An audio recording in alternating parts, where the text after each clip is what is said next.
హైదరాబాదులో రాయదుర్గంలో ఉన్నటువంటి my home భుజాన అందులో ఉన్నటువంటి వల్లభనేని వంశీని తెల్లవారుజామున 5 గంటలకు వెళ్ళి 5:10-15 నిమిషాలు వాళ్ళ భార్య గారికి నోటీసులు ఇచ్చి అరెస్ట్ చేస్తున్నామని తీసుకెళ్ళి విజయవాడ తీసుకెళ్లారు.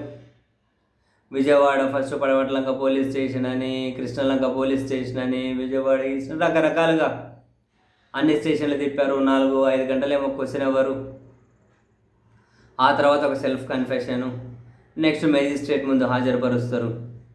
మధ్యలో వాళ్ళ భార్య గారిని కనుక లోపల పోనీకపోవడం, వాళ్ళ లాయర్ని కనుక లోపలికి పోనీకపోవడం, ఇప్పటి వరకు కనుక అరెస్ట్ చూపించకుండా ఉండడం, చాలా సాయంత్రం వరకునే అరెస్ట్ చూపించని పరిస్థితి. ఏ సెక్షన్లో పెట్టారో చెప్పలే, రిమాండ్ రిపోర్ట్లు చెప్తాం చూసుకోండి అంటూ ఉన్నారు. పోలీసులు అయితే అసలు ఎక్కడున్నారో కూడా చెప్పలే చాలాసేపు. లాస్ట్ వాళ్ళ భార్య గారు పోలీసులతో కొట్లాడితే అప్పుడు లోపలికి అలో చేశారు.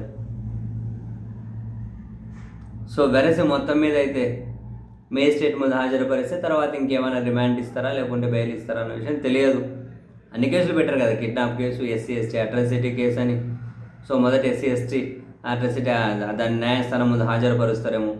దాని మీద బెయిల్ రావడం అంత ఈజీ కాదు కాబట్టి might be take some time అనుకుంటాను. దాని మీద బెయిల్ రావడం అంత ఈజీ కాదు కాబట్టి సరే చూడాలి ఓవరాల్గా వాట్ నెక్స్ట్ అని. అండ్ జరుగుతున్న పరిణామాలను కనుక మనం గమనిస్తే, అండ్ తెలుగుదేశం పార్టీ ఆ మీడియాలో వస్తున్న రిపోర్ట్లు, ఆ నాయకులు మాట్లాడుతున్న మాటలను కనుక గమనిస్తే, వీలైనన్ని ఎక్కువ రోజులు వల్లభనేని వంశీని జైల్లో ఉంచే విధంగా ఒక సిస్టమేటిక్ ప్లాన్ అయితే వీళ్ళు ఎగ్జిక్యూట్ చేయబోతూ ఉన్నారు. ఇప్పుడు కేసులు పెట్టి మరికొన్ని కేసులు కానీ ఫైల్ చేయబోతున్నారు. ఎవరో మరి ఒక మహిళ వచ్చి ఏదో కంప్లైంట్ చేయబోతుందట, ఏం కంప్లైంట్ చేస్తుందో తెలియదు. అండ్ ఏదో మట్టి తవ్వకాల మీద ACPనో లేకుంటే CIDతో విచారణ అని చెప్పి అది ఒకటి స్టార్ట్ చేస్తున్నారట. 2019 అప్పుడు ఏదో ఫేక్ డాక్యుమెంట్లు పంచారు, ల్యాండ్ డాక్యుమెంట్స్ అని చెప్పి అప్పుడు TDPలో ఉండే ఆయన వంశీ. అప్పుడు ఏదో ఇష్యూ నడిచింది అని దాని మీద కూడా ఇప్పుడు మళ్ళీ కేసులని. సో మొత్తం మీద వరుసగా కేసులు అయితే ఎంగేజ్ చేస్తూ పోతూ ఉన్నారు. ఒక దాంట్లో బెయిల్ వస్తే బయటకు రాని కూడా ఇంకో కేసులు, దాంట్లో బెయిల్ వస్తే బయటకు రాని కూడా ఇంకో కేసు.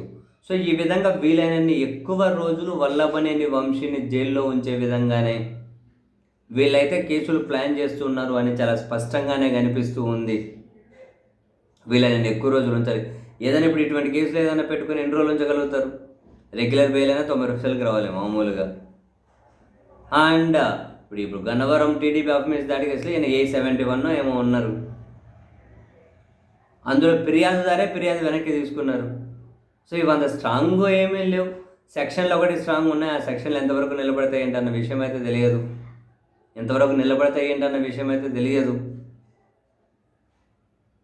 వెరసి మొత్తం మీద వీలైనన్ని ఎక్కువ రోజులు పెట్టడం కోసం వరుసగా కంప్లైంట్ చేయాల్సిన వాళ్ళని అయితే కీలైన నిలబెట్టి ఉన్నారు.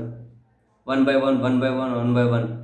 మరి ఎన్ని రోజులు, ఎక్కువ రోజులు అంటే ఎన్ని రోజులు జైల్లో ఉంచుతారు చూడాలి మరి.